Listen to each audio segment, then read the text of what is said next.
wabarakatuh. Perkenalkan, nama saya Suryati dengan NIM C1C019141. Di sini saya akan memaparkan materi akad mudharabah. Pengertian akad mudharabah dalam perbankan syariah. Akad mudharabah adalah jenis akad kerjasama mengenai suatu usaha antara pemilik modal dengan pengelola modal. Mengenai kerjasama, akad mudharabah bertujuan untuk penyediaan seluruh modal dalam memberikan keuntungan usaha yang nantinya akan dibagi di antara pemilik modal dan pengelola modal berdasarkan nisbah atau bagi hasil yang disepakati dalam akad. Konsep mudharabah. Seiring perkembangan zaman, ketentuan dari akad mudharabah pun juga mengalami inovasi dari masa ke masa. Jika membicarakan mengenai konsep mudharabah klasik, akad mudharabah adalah sebuah perjanjian yang hanya dilakukan dengan suatu jenis atau bentuk kerjasama dan tidak bisa digabungkan dengan akad jenis lainnya. Namun saat ini konsep akad mudharabah jadi memiliki fleksibilitas untuk dapat digabungkan dengan akad lainnya, dalam seperti akad mudharabah, akad atau musyawarah dalam sebuah aktivitas perbankan syariah. Penggabungan akad dengan akad mudharabah adalah bertujuan untuk bisa menyesuaikan dengan keadaan dalam rangka memenuhi kebutuhan masyarakat untuk mendapatkan layanan jasa perbankan syariah yang baik. Jenis akad mudharabah yaitu mudharabah mutalakah. Istilah akad mudharabah mutalakah salah satu jenis akad mudharabah berdasarkan transaksinya. Ini mengacu pada jenis usaha yang diajukan oleh pengelola modal kepada pemilik modal. Yang kedua, mudharabah muqayyadah. Mudharabah muqayyadah yang menjelaskan tentang perjanjian kerjasama usaha dengan jenis usaha yang ditentukan oleh pemberi modal. Dasar syariah.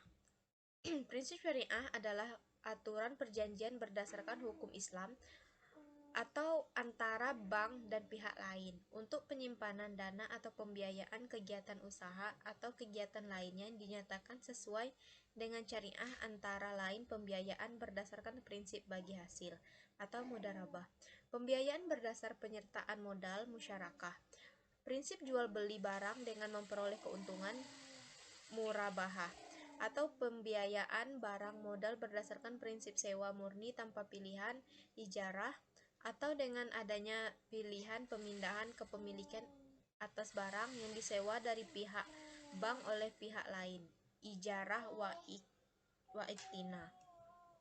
Prinsip pembagian hasil usaha. Yang pertama, prinsip berbagi keuntungan di antara pihak-pihak yang melakukan akad mudharabah. Yang kedua, prinsip bagi kerugian di antara masing-masing pihak yang berakad.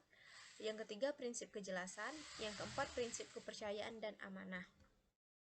Pernyataan Standar Akuntansi Keuangan 105, Akuntansi Mudharabah.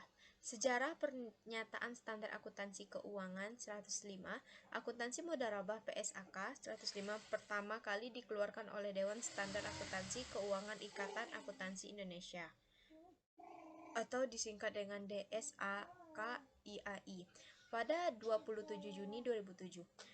PSAK ini menggantikan ketentuan terkait penyajian laporan keuangan syariah dalam PSAK 59, Akuntansi Perbankan Syariah, yang dikeluarkan pada 1 Mei 2002.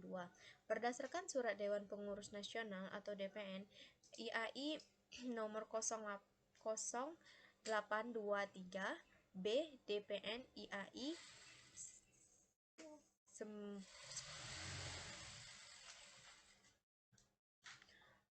11/2013, maka seluruh produk akuntansi syariah yang sebelumnya dikeluarkan oleh DSAK IAI dialihkan kewenangan kepada Dewan Standar Akuntansi Syariah atau DSAS. IAI setelah pengesahan awal di tahun 2007, PSAK 105 belum ada perubahan atau revisi apapun. Ilustrasi skema mudharabah pada perbankan. Misalnya, Azika adalah seorang muslimah yang taat dan paham agama. Ia hendak menabungkan uang di salah satu bank syariah, yaitu Bank A. Karena ingin merasakan hasil investasi, maka Azkia membuka tabungan dengan akad mudharabah. Azkia menabungkan uangnya ke Bank A sebesar 10 juta dengan nisbah bagi hasil 20% untuk Azkia dan 80% untuk bank. Di sisi lain, Santos merupakan pengusaha ternak sapi. Untuk mengembangkan bisnisnya, ia butuh modal tambahan. Ia datang kepada salah satu bank syariah atau sebut saja Bank A yang mendapatkan tambahan modal. Ketika Santos menjelaskan terkait kebutuhannya akan pemodalan untuk usaha kepada Bank A, maka Bank A akan melakukan screening untuk memastikan bahwa Santos adalah mudarib yang cocok untuk diberikan pembiayaan mudarabah. Pada awal akad, mereka akan menentukan nisbah bagi hasil yang keuntungannya si Santos. Misalnya nisbah bagi hasil yang disepakati adalah 60% untuk Santos, 40% untuk Bank A. Maka ketika Santos mulai menuai keuntungan dari bisnisnya, misal keuntungan adalah 10 juta, maka 6 juta atau 60% kali 10 juta untuk si Santos dan 4 juta atau 40% kali 10 juta untuk Bank A. Kesimpulannya, penerapan akad mudarabah bil wakalah pada produk IB investasi lain facility mengutamakan ketepatan sebagai berikut.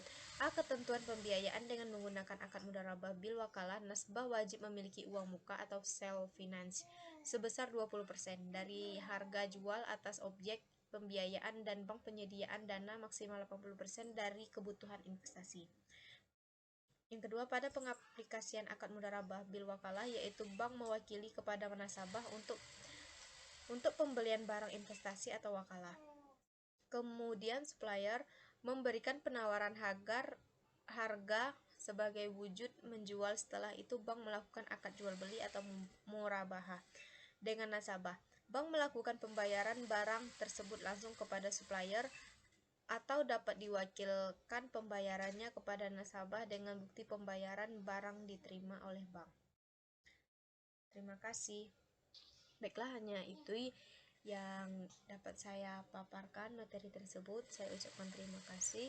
Saya akhiri. Wassalamualaikum warahmatullahi wabarakatuh.